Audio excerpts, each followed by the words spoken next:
Senhoras e senhores, do Brasil e do exterior, para nós é um privilégio e motivo de honra ouvi-lo, com o tema Melhore seu cérebro, melhore sua vida. Dr. Lair Ribeiro, a palavra é sua. Muito obrigado, Fernando. Boa noite. Boa noite você que está nos assistindo. Obrigado pela sua presença. O assunto hoje é de extrema importância. Você sabe que você determina se uma pessoa está morta pela morte cerebral. Não é mais porque o coração parou de bater, o coração pode continuar batendo, mas se houver morte cerebral, não tem recuperação, e aí o corpo está disponível para doação de órgãos, quando, assim, a quem está morrendo, ou acabou de morrer, tinha vontade e manifestou isso para os seus familiares, isso já é o suficiente. Se você manifesta isso, o seu interesse depois da sua morte cerebral, que você quer que alguém aproveite os seus órgãos, você manifesta isso para alguém da sua família. E está garantido, no Brasil faltam órgãos, as filas de transplante de órgão é muito grande, e a matéria-prima principal, que o órgão, está faltando. Mas vamos voltar aqui à nossa conversa. Nós vamos conversar durante uns 35, 40 minutos, e aí eu vou abrir para perguntas. Você pode formular sua pergunta e passar para o sistema. Nós temos em torno de 70 a 100 trilhões de células no corpo. 70 a 100 trilhões de células no corpo. Dependendo da literatura que você lê, uns vão dizer que é 70, 80, 90. A maioria diz que são 100 trilhões de células.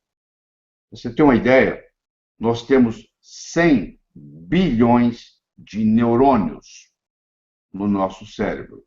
No entanto, 100 trilhões de conexões nervosas. Então, o número de células no corpo e o número de conexões nervosas é mais ou menos igual, 100 trilhões. O que faz a sua inteligência não é o número de neurônios que você tem. O que faz a sua inteligência é a conexão entre esses neurônios, a chamada sinapse e hoje a parasinapse. Então, primeiro eu quero começar mostrando que, na realidade, nós não temos um cérebro dentro da cabeça. Nós temos 3 cérebros. Eu sei que para muitos de vocês isso é novo. Essa teoria, que hoje é uma hipótese muito comprovada, é do Paul MacLean, dos Estados Unidos. O Dr. Paul MacLean, há 40 anos atrás, ele mostrou isso, que, na realidade, nós temos um cérebro chamado reptiliano, que nós herdamos dos répteis. Nós temos um cérebro chamado límbico, também chamado neomamífero, que nós herdamos dos mamíferos inferiores. E temos o que nos faz humanos, que é a nossa neocórtex, principalmente na sua área pré-frontal.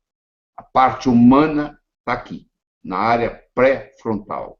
Essa é a área que nos dá a perspectiva de futuro, que nos dá a cognição, em outras palavras, que nos faz humanos. Tá?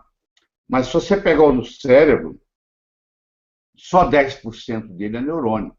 Existe 90%, que é chamado glia. E antigamente achava-se, até bem pouco tempo, que essa parte da glia, ela apenas tinha uma função de alimentar o cérebro. Hoje sabemos que não é verdade. Você já ouviu falar que a pessoa tem um tumor, um câncer cerebral.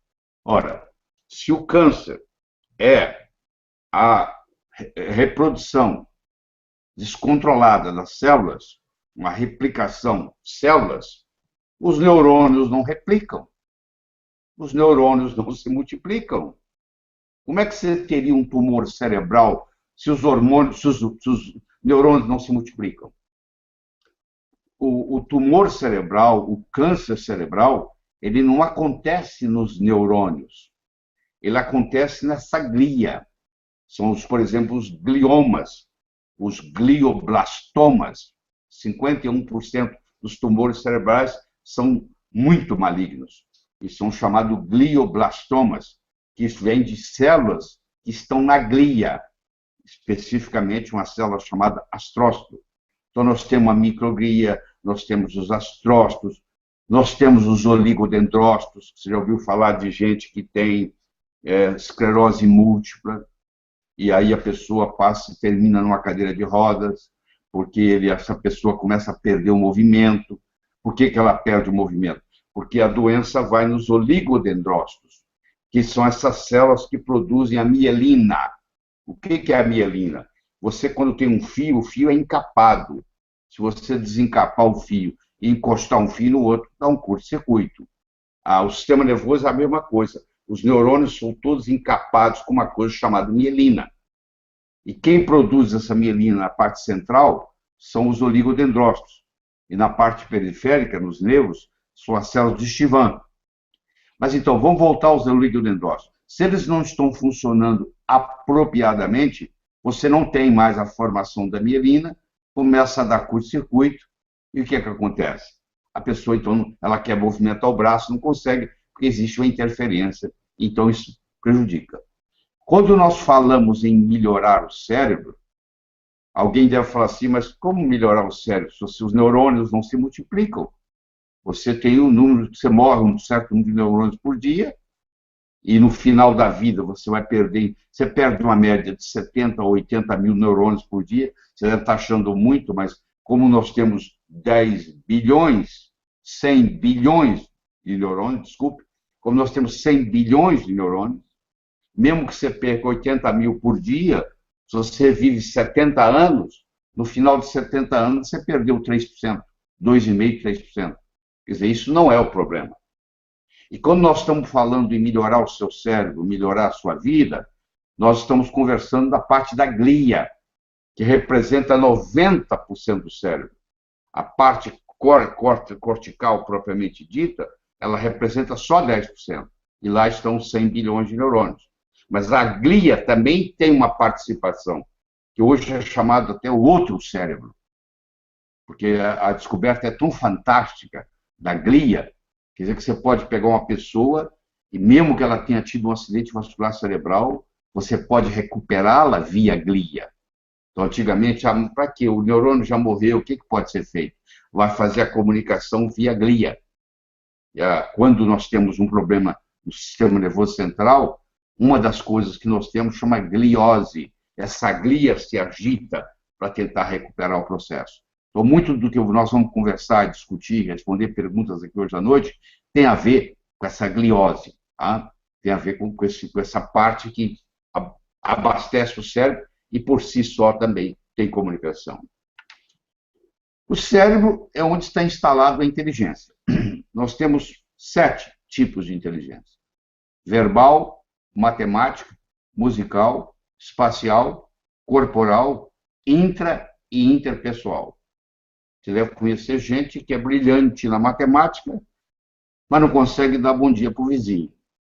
Essa pessoa tem uma inteligência lógico-matemática muito desenvolvida, mas falta a comunicação, que é a inteligência interpessoal. Por outro lado, você deve conhecer gente que é extremamente comunicativo, conhece todo mundo na vizinhança, mas precisa de uma calculadora para fazer cálculo, porque não consegue multiplicar, fazer conta de cabeça. Não é verdade? Então, o que você tem que identificar primeiro de tudo isso é onde que está o seu ponto forte. Verbal, matemática, musical, espacial, corporal, intra e interpessoal. Não adianta você reinventar a roda. O segredo é você fazer girar mais depressa. Porque se a minha habilidade maior é verbal, então eu vou procurar uma profissão, vou me dedicar a uma área onde eu vou poder usufruir dessa inteligência verbal. Se a minha inteligência maior é a musical, o meu talento é para música, eu vou enveredar por esse caminho musical, que é meu talento, e aí provavelmente eu vou ser um músico de sucesso. Então, muitas pessoas estão insatisfeitas com a vida, que por uma razão ou outra escolheram uma profissão que não bate com o tipo de inteligência que ela tem. Então, você tem que analisar isso. Por exemplo, as mulheres têm uma inteligência verbal superior aos homens, não tem dúvida. Uma mulher fala, em média, 25 mil palavras por dia. Um homem fala, em média, 12 mil palavras por dia. E o homem fala muito na área de trabalho dele. Mas quando ele chega em casa, ele coloca um pijama, senta no sofá, vai assistir televisão e não fala nada. Por quê? Porque o homem, quando ele está com emoção, a tendência dele é ficar quieto, ele fica ruminando. A mulher, por outro lado, quando ela tem um problema emocional, a tendência dela é de verbalizar esse problema. Ela faz uma terapia verbalizando. Se você pegar um menino de 3 anos de idade e uma menina de 3 anos de idade, se você é pai de menino e menina, você vai concordar com o que eu estou falando, você vai ver que a sua filha, quando tinha 3 anos de idade, ela tinha um vocabulário muito superior ao seu filho quando tinha 3 anos de idade. Provavelmente o seu filho até andou mais prematuramente que a sua filha, porque a inteligência corporal masculina é superior à inteligência corporal feminina. O recordista mundial de 100 metros não é uma mulher, é um homem. Os homens se destacam muito melhor nos esportes. Tanto é que não compete, é difícil competir homem com mulher no mesmo esporte. Tem que ser o feminino e o masculino. A inteligência matemática, lógico-matemática, os homens têm ela mais desenvolvida que as mulheres. Você deve ficar reclamando que seu marido é racional demais. Não, meu marido ele é muito racional. Por outro lado, seu marido reclama que minha mulher é muito emocional. Então, as mulheres são mais emotivas, sim. Mas as mulheres também são mais perceptivas. A inteligência intrapessoal feminina é muito superior à inteligência intrapessoal masculina. Uma mulher vai num ambiente, e o marido com ela, e eles ficam 1 hora lá na festa. Quando eles voltam da festa, ela captou 3 vezes mais informação do que ele. Ele vem perguntando para ela, e aí, bem, o que mais que aconteceu? O que ocorreu lá? O que você ficou sabendo que eu não percebi? A mulher enxerga melhor do que o homem. A doença daltonismo, que é uma doença masculina, é confundir o vermelho com o verde, 10% dos homens têm algum problema daltônico. Tanto é que quando o homem vai sair, ele vai até a esposa e pergunta, e aí, a gravata está combinando com a camisa? Está combinando com o paletó? A sua mulher não fica te perguntando se você acha que o que ela está vestindo é apropriado. Ela sabe que seu julgamento não é tão válido, que você tem deficiência de cor. As mulheres escutam mais do que os homens. O cérebro feminino para escutar é melhor. Tanto é que você está sempre reclamando que o seu marido deixa a televisão muito alta. Se é ele que controla, que tem o controle remoto na mão. Eu tenho uma pergunta para fazer para você aqui. Quem segura o controle remoto da televisão na sua casa? Antigamente você perguntava assim, quem que usa calças na sua casa? Quem que usa as calças? Porque antigamente o homem usava calça, a mulher usava vestido, usava saia. Hoje todo mundo usa jeans. Então, falar quem usa as calças já não é mais apropriado. Então, você quer saber quem realmente manda na sua casa? É quem segura o controle remoto da televisão. Se é o seu filho adolescente que segura o controle remoto quando vocês estão assistindo televisão, é ele ou ela que está mandando, que está tendo mais autoridade naquele momento. Então, os homens escutam menos, os homens enxergam menos, os homens têm menos intuição do que as mulheres são muito mais intuitivas. Isso tudo depende de parte do cérebro. Eu falei para você que tem um cérebro que ele é reptiliano, tem um outro cérebro que é límbico, que também é chamado neomamífero, e tem a parte cortical do cérebro. E essa parte cortical do cérebro, da córtex, propriamente dita, ela é dividida no meio. Ela tem um hemisfério esquerdo e um hemisfério direito. E o hemisfério esquerdo é mais lógico, e o hemisfério direito é mais criativo. Tem mais criatividade. O hemisfério esquerdo cuida mais de palavras. O hemisfério direito cuida mais de poesia, de cor, de inspiração. E entre um hemisfério e outro, existe uma estrutura chamada corpo caloso, que comunica um hemisfério com o outro. Que as mulheres têm 18% a mais do que os homens. Isso permite a uma mulher fazer várias coisas ao mesmo tempo. O seu marido, ele quando está assistindo o jogo, o telefone pode tocar, a criança pode chorar, a campainha da porta pode buzinar, ele não está nem aí, ele está lá dentro do campo assistindo futebol. A sua esposa, ela assiste a novela, ela termina o relatório do dia anterior, ela administra o jantar, ela põe as crianças para dormir, ela fala com a mãe no telefone, tudo ao mesmo tempo. porque ela tem mais conexão entre o hemisfério esquerdo e o hemisfério direito. Isso é estruturalmente desse jeito. Então, tem coisas no cérebro que elas são estruturais, não tem nada para fazer. Agora você diz assim, mas eu tenho 45 anos, vamos dar um exemplo, eu tenho 45 anos, está muito tarde, ou 50, ou 60, ou 70, não faz diferença. Está muito tarde para eu começar a melhorar o meu cérebro? Não, nunca é tarde. Nunca é tarde. Mesmo quando a pessoa já está doente, se ela tem um princípio de Alzheimer, por exemplo, e ela vai num médico que entende de nutrição cerebral, a diferença é brutal. Você vê a paciente, o casal chegando no consultório de um médico desse tipo, e você observa que a chave do carro está na mão da mulher. Ou seja, ele não dirige mais. A mulher que dirigiu, porque você vê que a chave do carro está com ela. Você observa isso. Aí você faz o tratamento, muitos disso nós vamos discutir aqui com as perguntas e etc. E 3, 4, 5 meses depois, o casal volta pela segunda ou terceira vez ao consultório, e você observa, a chave está na mão do marido. Ele não precisa falar nada que ele melhorou. Só de olhar que a chave mudou de mão, ele voltou a dirigir. Então, isso a qualquer momento pode acontecer. Claro que no Alzheimer, que eu estou me falando especificamente, que é o grande problema da humanidade hoje, porque a tendência sua é que você vai viver mais, e essa é a boa notícia que eu tenho para você. A má notícia que eu tenho para você é que quanto mais idoso você for, maior é a chance de você desenvolver Alzheimer. E Alzheimer, ele afeta praticamente o cérebro inteiro. Mas ele começa afetando a amígdala, ele começa afetando a parte pré-frontal, ele começa afetando o hipocampo.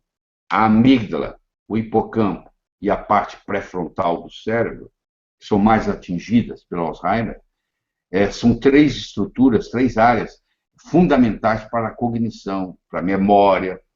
Então, a pessoa começa a ter um problema de memória muito sério. Ela repete, faz a coisa, faz de novo, ela esquece que dia que fez, ela não sabe que dia da semana que dia do mês. Você pede ela para desenhar um relógio, ela esquece o ponteiro, ela esquece de pôr os números. É muito comum você fazer um teste com uma pessoa, saber se ela está bem do cérebro, você coloca uma folha de papel sulfite na mesa, você entrega uma caneta e fala, por favor, desenhe um relógio. E a pessoa vai desenhar o relógio, e aí você percebe que ela deixou passar um número, não colocou o ponteiro de segundos, uma série de detalhes. Aí você guarda aquele relógio, desenhado. Aí você faz o tratamento, seja qual for.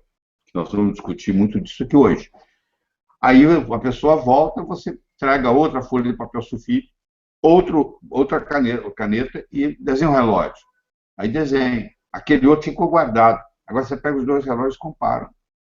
Aí quando a pessoa está melhorando, você olha nos 2 relógios, não precisa fazer CAT scan, não precisa de nada.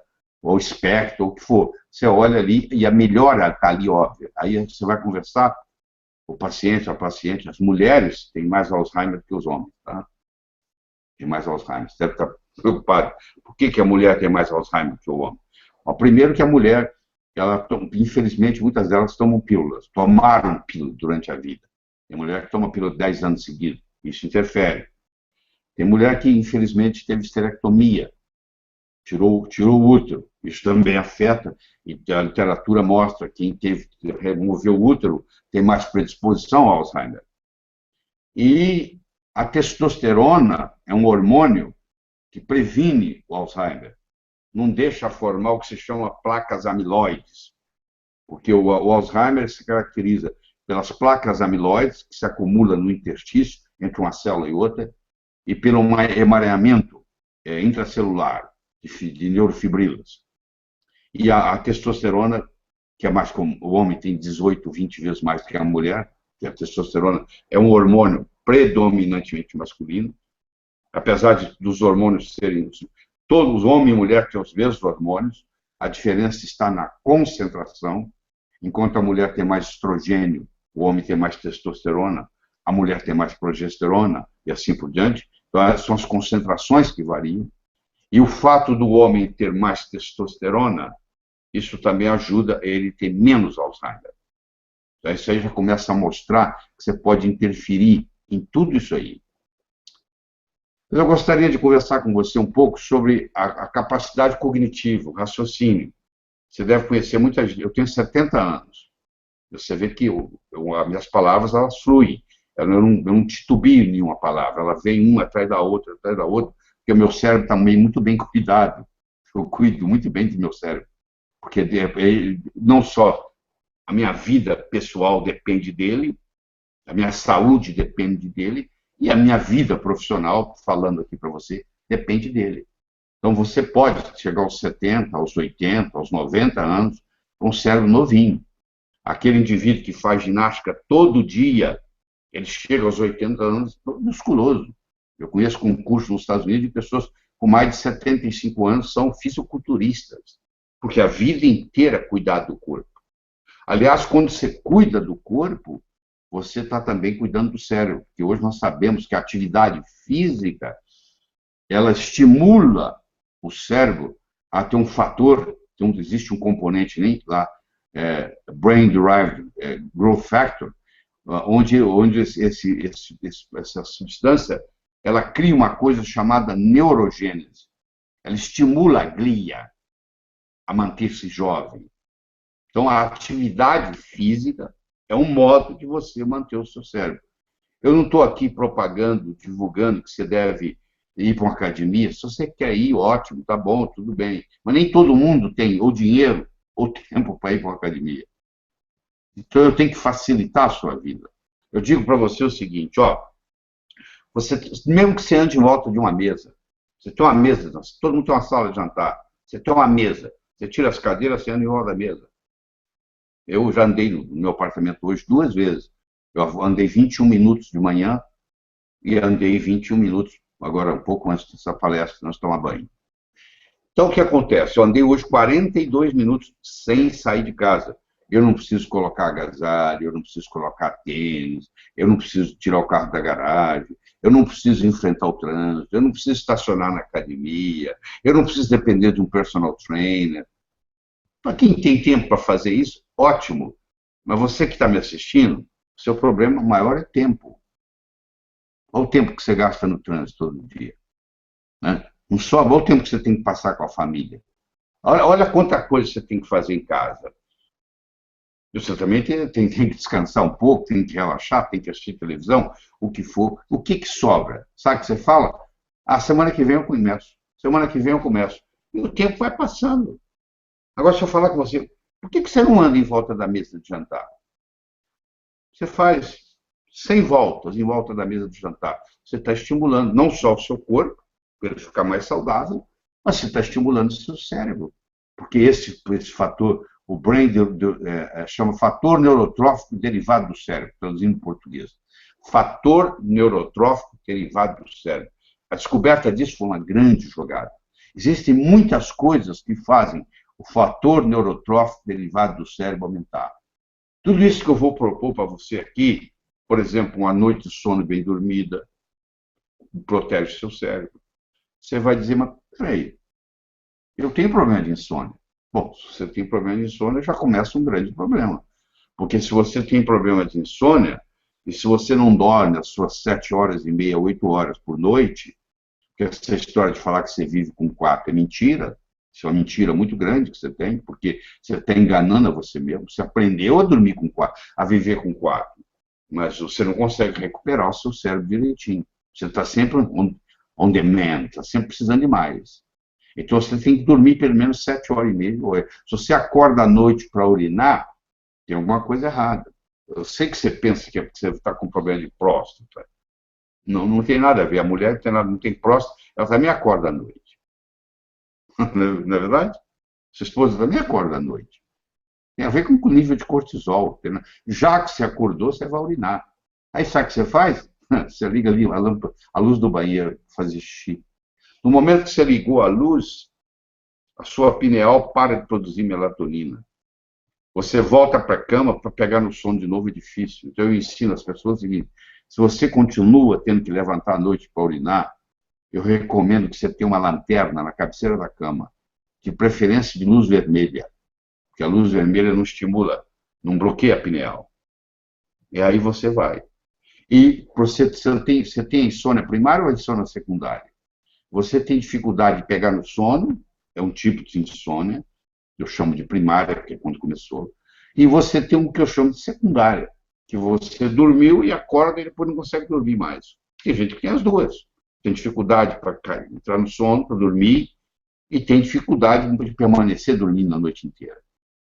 Então, se você tem dificuldade de permanecer dormindo a noite inteira, você então se levanta, você não pode acender a luz, porque você tem que, se fosse acender, o resto da noite já atrapalhou.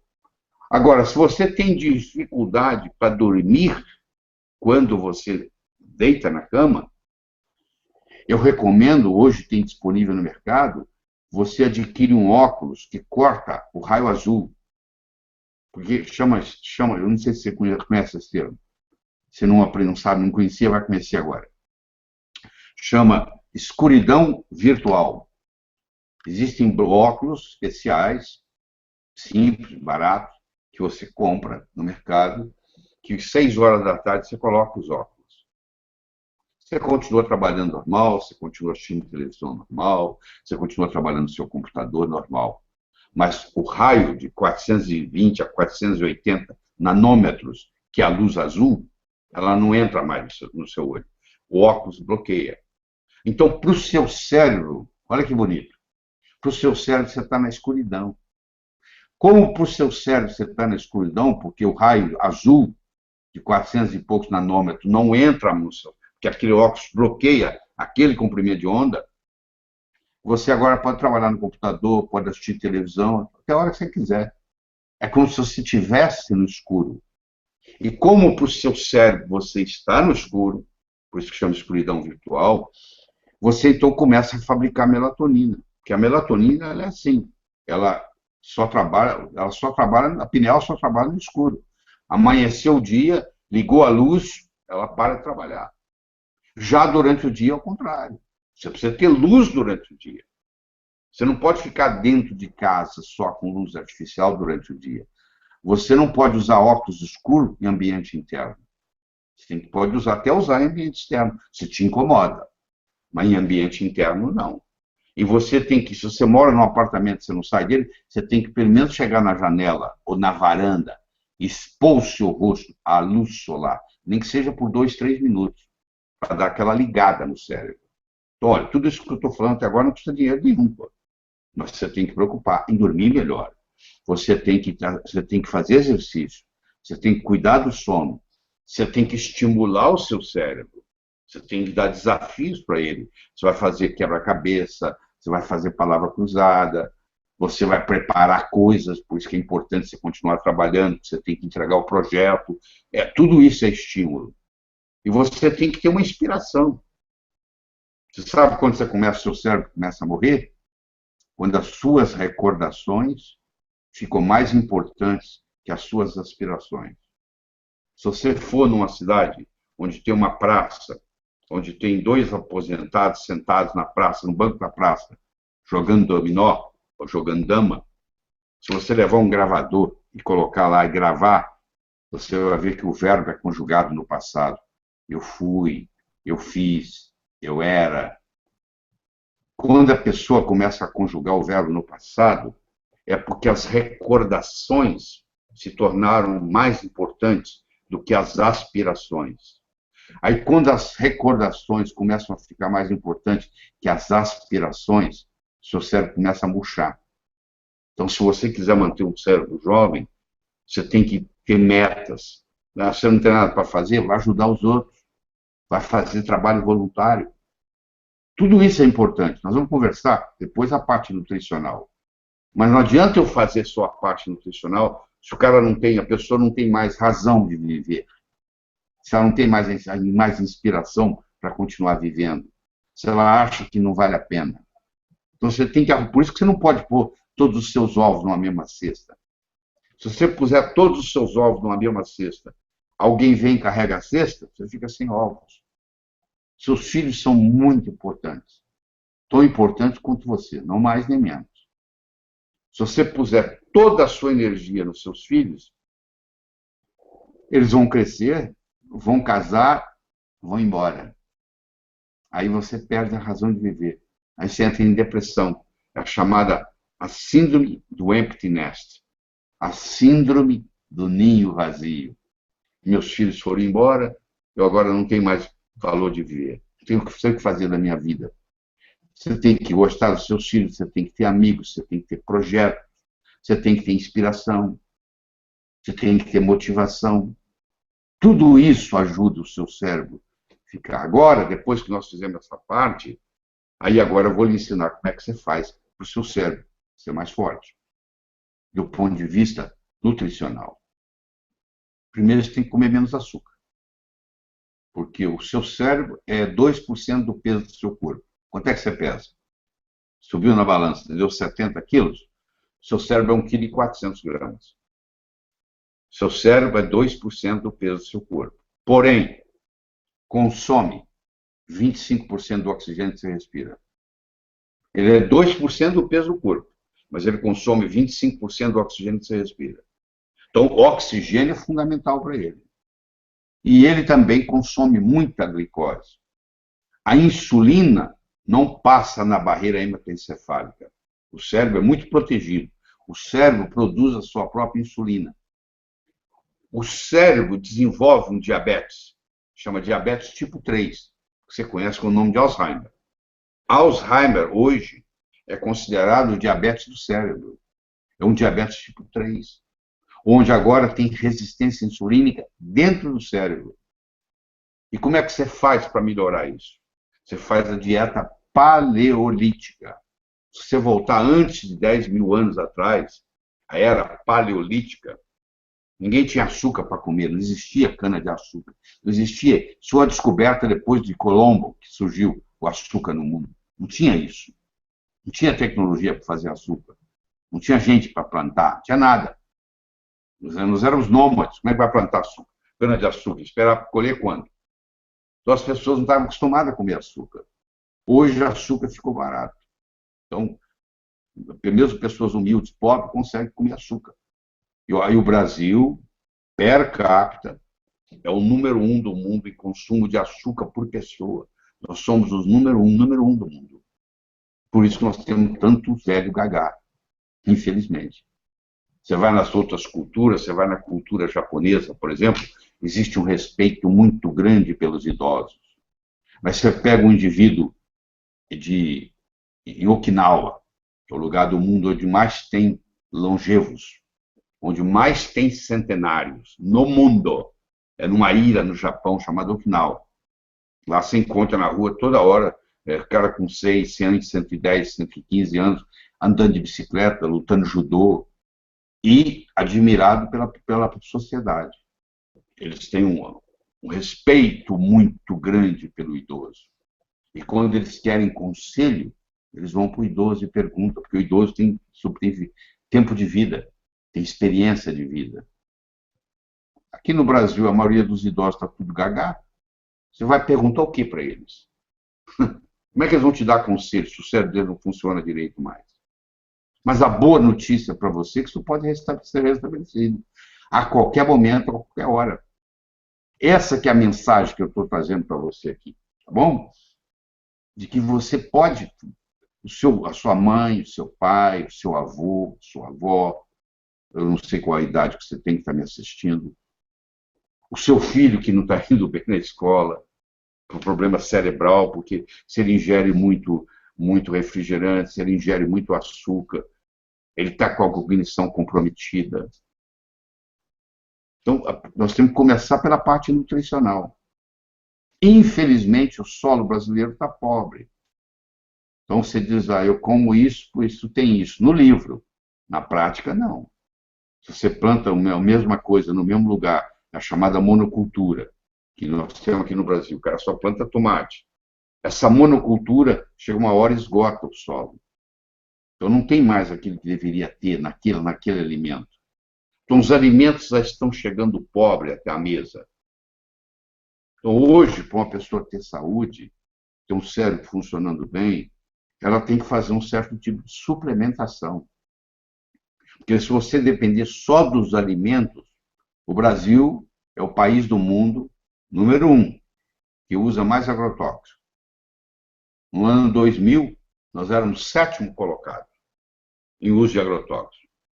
Hoje, 15 anos depois, nós somos número 1. É o país que mais usa agrotóxicos. Então, é muito difícil você comprar um alimento no supermercado que não tem agrotóxico. Você sai procurando alimento orgânico. Eu acho que isso é uma ótima. Se você conseguir descobrir uma fonte fidedigna, maravilha. Só que quando você adquire um alimento orgânico, você, às vezes, não tem certeza absoluta que ele é realmente orgânico. Eu só tenho certeza absoluta que eu dei todas as minhas vitaminas e os minerais para o meu cérebro hoje, é porque eu ingeri suplementos. Prazer muito grande ter conversado com você. Evite o mal, faça o bem, viva a sua vida extraordinariamente. Tchau.